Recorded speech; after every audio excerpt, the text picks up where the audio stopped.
Our scripture this morning comes from the book of 1 Samuel, chapter 15, verses 10 to 35. It's found on page 442 on your Pew Bibles.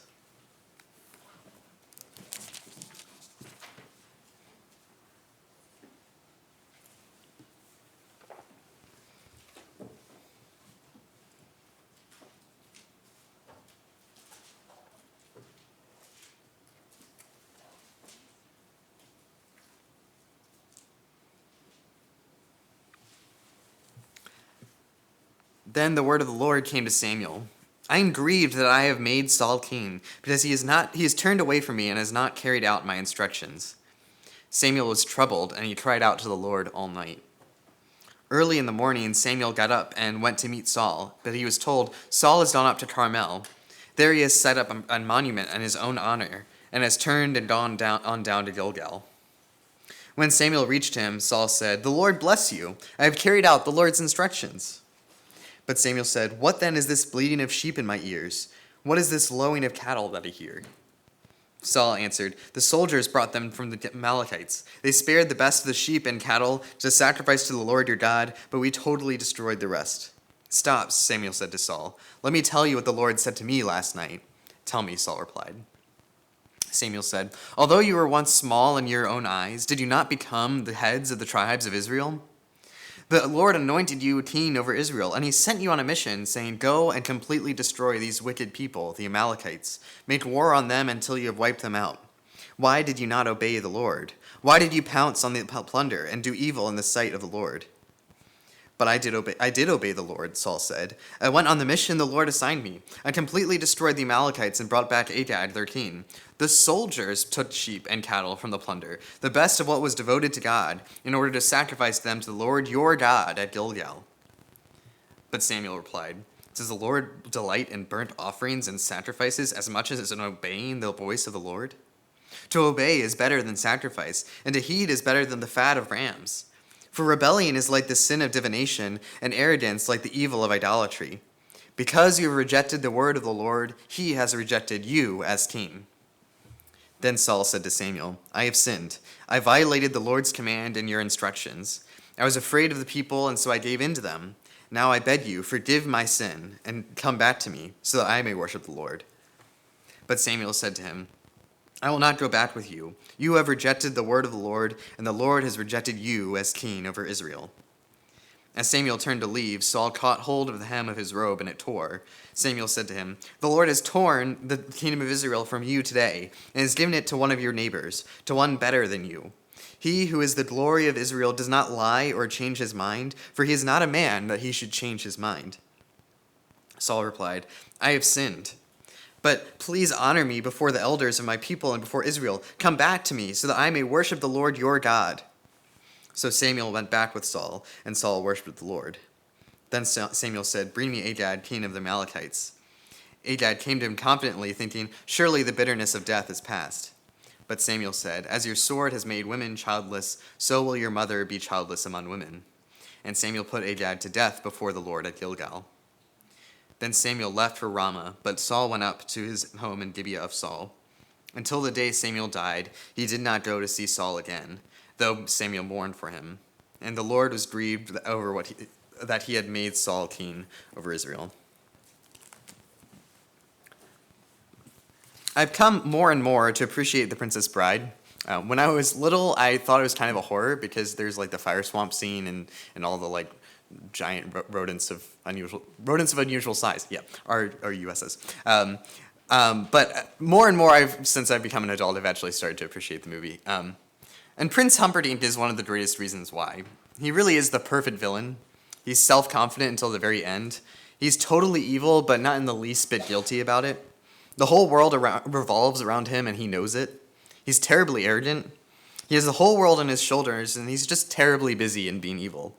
He says to the one in charge of torture, Tyrone, you know how much I love watching your work, but I've got my country's 500th anniversary to plan, my wedding to arrange, my wife to murder, and Gilder to frame for it. I'm swamped.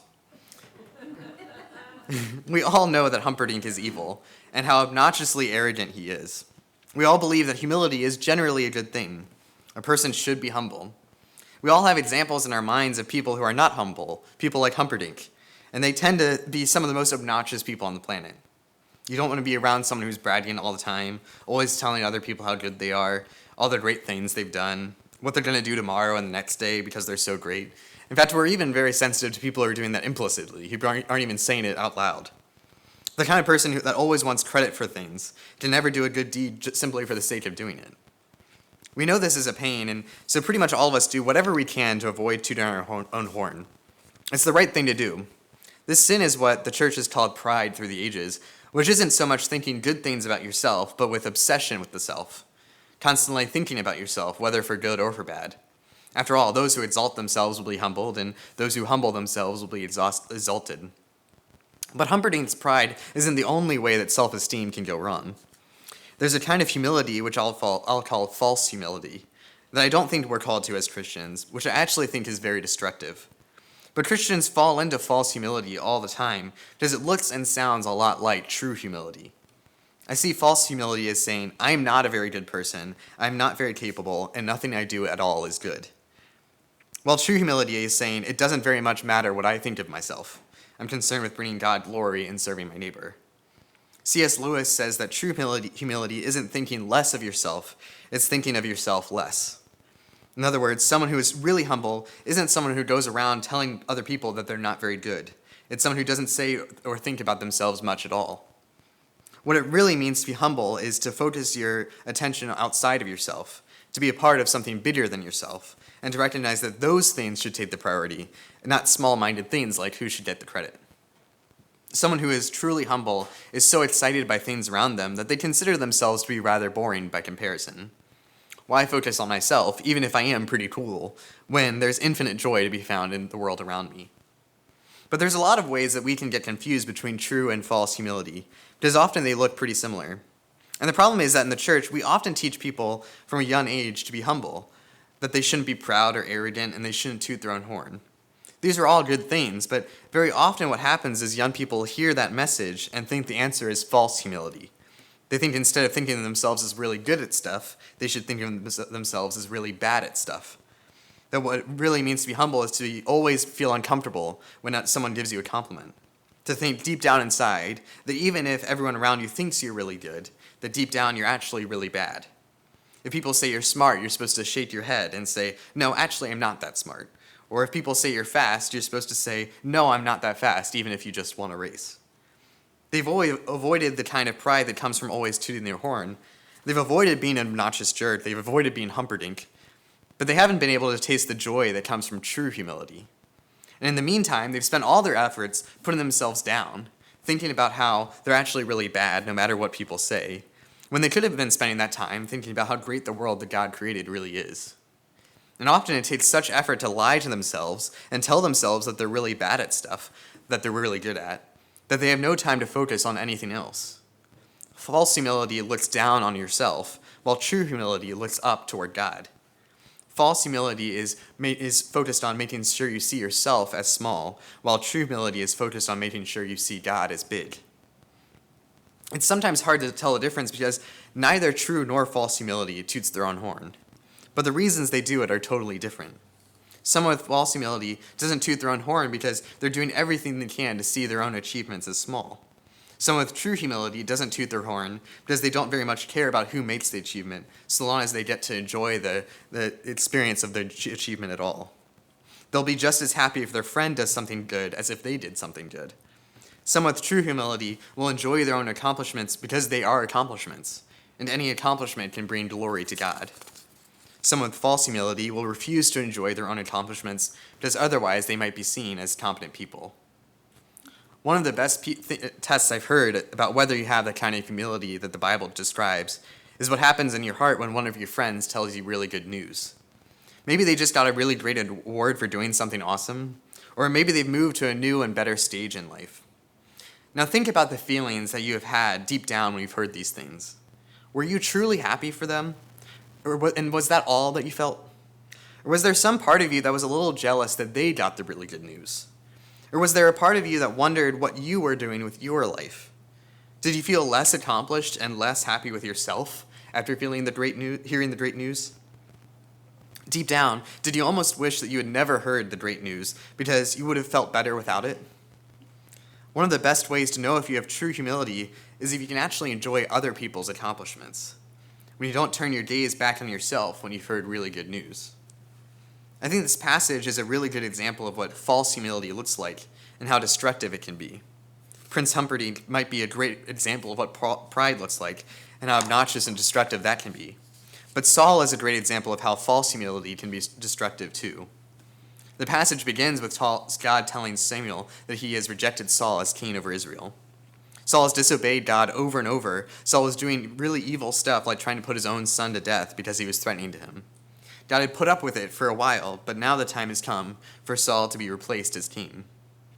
A couple months ago when we were in 1 Samuel, we saw that Saul was the kind of king that was just like all the other kings of the earth.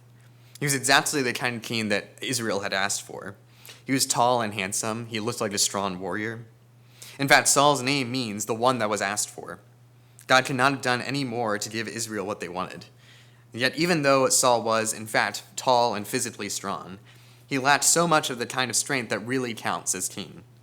So Saul failed in his duties as king, and God was going to replace him. But it's really interesting how Samuel explains that to Saul. The first thing he says isn't, "Look, Saul, you disobeyed God. You've done that enough, and that was the last straw, so give up your crown." That's probably the kind of thing I would say. He does eventually get to that, but first, Samuel gives a diagnosis of Saul's whole problem. We're constantly wondering in the passage why nothing Saul ever does seems to work. And here we are with Samuel's answer to that problem. Samuel says, "Though you are small in your own eyes, has God not made you the head of the tribes of Israel?" This is a callback to the first time that Samuel was introduced to Saul, when Samuel told Saul that he would be the new king over Israel. And Saul said, "But am I not a Benjamite from the smallest tribe of Israel? And is not my clan the least of all the clans of the tribe of Benjamin? Why do you say such a thing to me?" Saul might have been tall, a head taller than anyone else in Israel, but he was small in his own eyes. Samuel didn't answer him when he first met him, but now it seems that Samuel had been thinking about his first meeting with Saul for quite a while. Samuel seems to think that the real reason that Saul had failed as king was the reason he was doomed from the start. Samuel said, "You might think you're small, but frankly, that's too bad for you. God made you king, he gave you a mission, and you were just going to have to do it anyway. And God could have helped you if you had stopped thinking this was all about you." Saul may have been tall, but he was small in his own eyes. Saul was never going to succeed as king as long as this was the truth. But now that Samuel has interpreted Saul's problem from the very beginning, we have the opportunity to go back and look at Saul's reign and consider how much that being small in his own eyes led Saul to make the mistakes he did. From the very beginning, Saul hated to make decisions. He was constantly delaying making a decision because he wanted absolute certainty, and that certainty would never come. He would do all of these tests like rolling dice and looking at the liver of a sheep so he could see what the will of God was. But even these never actually gave him certainty. Of course, he really wanted certainty because when he had it, he wouldn't have to take any risks. Saul hated making decisions because if they went wrong, it would all be his fault. He didn't want to have to take responsibility for his own decisions, and so he did everything he could to avoid making them. This is probably part of what Samuel was talking about when he said that Saul was small in his own eyes. Saul was so focused on himself, on his own inadequacies and his own failures. He thought he was an imposter, that he had no right to be king, and that everyone would find out that he was an imposter someday. Even when he was first crowned king, he was found hiding in the baggage in hopes that nobody would find him so that nobody could make him king.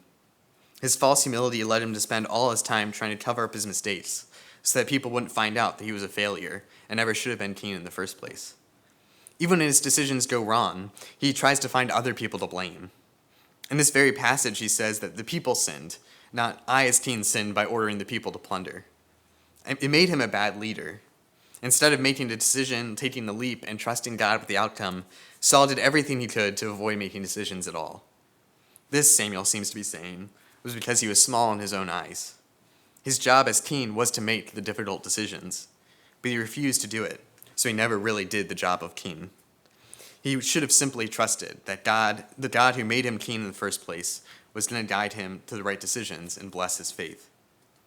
Saul was also racked with insecurities during his entire reign. His false humility led him to think that he was small, incapable of really being respected as king. So whenever someone else had success, Saul worried that people might begin to think that this other person should really be king. if they're so successful and that Saul is so small. This even happened with Jonathan, Saul's own son. Jonathan heroically and single-handedly won several really important battles. But Saul started to worry that the people started to like Jonathan more than him. Of course, if he had true humility, he might have simply said, "Look how great my son Jonathan is. I'm so glad that he's part of the family." And people would have respected him even more for having such a great son. But instead, he found a small mistake that Jonathan had made, and he tried to have him killed for it. All the people cried out against Saul, and Saul didn't have him killed, but all that only made Saul look more weak. He lost even more respect from the people. His false humility led him to feel insecure. And this happens even with people who are taught to be humble by not thinking highly of themselves. You force yourself not to think highly of yourself, but then you still want to prove yourself anyway, and you still want other people to respect you.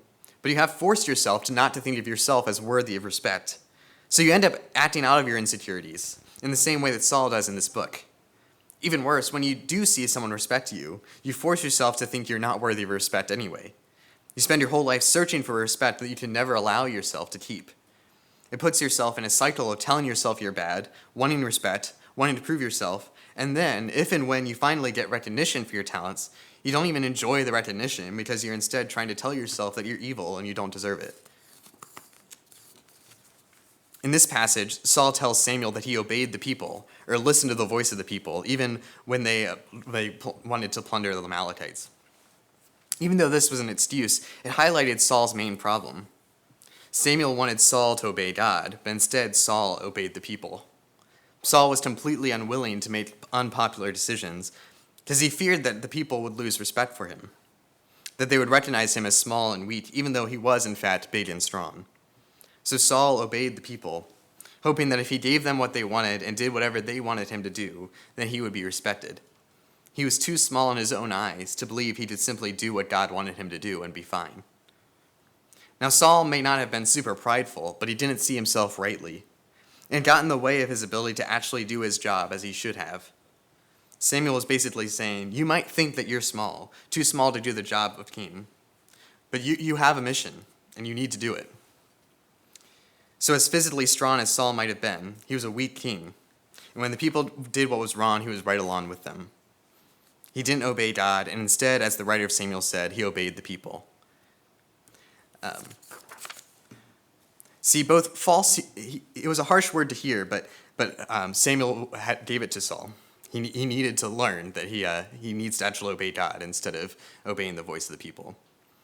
See, both false humility and pride share the same assumption, that what really matters is your own opinion about yourself. False humility believes that you should have a bad opinion about yourself, and will do everything you can to make sure that opinion is bad. They will see low self-esteem as something which is much better than high self-esteem, because at least they're not tooting their own horn. Their self-esteem will end up bouncing up and down. Whenever it goes up, they'll force it back down because they'll feel guilty for taking pride in their own accomplishments. Someone with pride, on the other hand, will be obsessed with making sure they have a good opinion about themselves. They'll try to accomplish this thing after that thing to prove to themselves that they're good people. And they'll need everyone around them to tell them how good they are too. Someone with pride will also be obsessed with self-esteem, but they'll be constantly trying to make sure their self-esteem is high. Their self-esteem will go up and down because they'll do some great thing and accomplish something awesome and get a momentary high out of it, but then they'll come crashing down when they ask themselves, what have you done lately? Lady Gaga, who's a pop singer, has been really honest with her struggles with mental health. And she's pretty normal among celebrities in that she has a constant drive to achieve things in order to show herself that she's a worthwhile person. Even though she's become rich and a famous singer with best-selling albums, she says, I still feel like the loser kid in high school, and I just have to pick myself up and tell myself that I'm a superstar every morning so that I can get through this day and be for my fans what they need me to be. People can say I'm amazing all day long, but I have to sit with myself at the end of the day. Her self-esteem would go up whenever she achieved something, but in the end, she would see herself as the loser kid in high school. It's not a very fun existence, obviously. Never really comfortable with yourself, let alone what that does to the people around you. But there's a really similar thing that happens with false humility, too. Pride isn't the only thing that leads us to be uncomfortable with ourselves, to be obsessed with our self-esteem. False humility does it, too. If you do everything you can to avoid feeling like you're a good person, then they're going to train yourself to never believe when someone compliments you, to never allow yourself to feel joy when you've done something well. And so you're going to naturally believe yourself to be worthless and small, even when you're doing something right. When people advance you to become to bigger and better positions because you do things well, you'll have imposter syndrome, which is the feeling that you've only faked your way to success. But even worse, deep down, you'll still want to prove yourself. You'll want to show you're a good person who can contribute to the world. So you'll try to do a whole bunch of things to achieve, just like someone with pride. And you'll be insecure and constantly thinking that people are going to find out you're an imposter, just like Saul was. But there's so much freedom in true humility. It's great not to care too much about what people think about you, but it's even better not to care very much about what you think about you. Because then you're not only freed from always trying to please other people, you're freed from trying to please yourself. Instead, the gospel can train you to only really care about what God thinks of you. The very same God who loved you and gave himself for you and will give you everything you need. Other people's opinions will change about you over time, and your opinion about yourself will change too. But God is the only one who knows every part of you, everything you've done, everything you're doing now, and everything you will do, and loves you anyway, whose opinion never changes, and so can be the source of all the stability you'll need in your life. And if God is for us, who can be against us? So the key to true humility is not even really to try balancing between having too high a view of yourself and too low a view of yourself. The key is not to care very much about what you think about yourself at all. Not to try to will yourself to think you're a good person or a bad person, to constantly think about your own self-esteem, but instead to be caught up in something so much bigger than yourself. To take time to enjoy God's creation, God's church, and the beauty of everything that God created. To take time to have pleasure in seeing our work as Christians make this world look more like the new heavens and new earth. Someone with pride sees themselves too highly, someone with false humility sees themselves too lowly, but someone with true humility doesn't think of themselves at all. Someone with pride or false humility will have beautiful things right in front of them and can't manage to see past their own nose. It's only with true humility that you can actually enjoy things outside of yourself. So while Humperdinck showed how destructive pride can be, and Saul showed how destructive false humility can be, Jesus showed how beautiful true humility can be. Jesus could say matter-of-factly, "All authority in heaven and earth has been given to me," and he could also kneel down and wash feet. He didn't walk around trying to prove himself. Instead, he emptied himself and took on the form of a servant. He had no need for pomp and circumstance. He didn't even need to prove himself when the people around him were lying about him. He wasn't much affected by the jeering crowds who wanted Barabbas over him, and he never opened his mouth to defend himself in front of the Sanhedrin. So what would it look like for our church to have true humility? What would it look like for us not to look at ourselves as a small church that can't do many things because of our limitations, but instead to look to God who, as Jonathan says, can save just as much by many as by few people? What would it look like for us to turn our gaze outward from our church to our community, to focus more on what our neighbors need than what our church needs? What kind of service might we be called to? How would we expect God to use us? What would it look like for us to see the church not as a small building with 20-some people coming every Sunday, but instead as an outpost for something way bigger than ourselves? The kingdom of God, which is recreating the world and bringing life to this community. What would it look like if we were not small in our own eyes, nor even really big in our own eyes, but instead we didn't care much about our own eyes, instead try to see the world through God's eyes? What if instead of spending our time looking at ourselves, trying to maintain the institution of Drainsville Church of the Brethren, we spent our time looking at our community and thought how we might serve them? Because if we really did that, not only would we serve God more effectively, we would open ourselves up to beautiful things in our community we never would have seen otherwise. So let's take this week to focus on looking outside of ourselves. Not to worry whether we have too high or too low an opinion of ourselves, but instead train our gaze on things that have very little to do with us at all. That way we can see God at work all around us. We can see beautiful things in our community we never would have seen otherwise. And we can see true needs outside our own walls where we can bring God's presence to save the people around us. Instead of looking at ourselves, we can look at Jesus, the author and perfecter of our faith, who for the joy set before him endured the cross, scorned its shame, and sat down at the right hand of the Father. Let's pray. Great God, give us the wisdom and the perception to see outside of ourselves, the things which you have made for us to enjoy. Free us from our obsessions with ourselves so we could focus on you and your people. In your name we pray. Amen.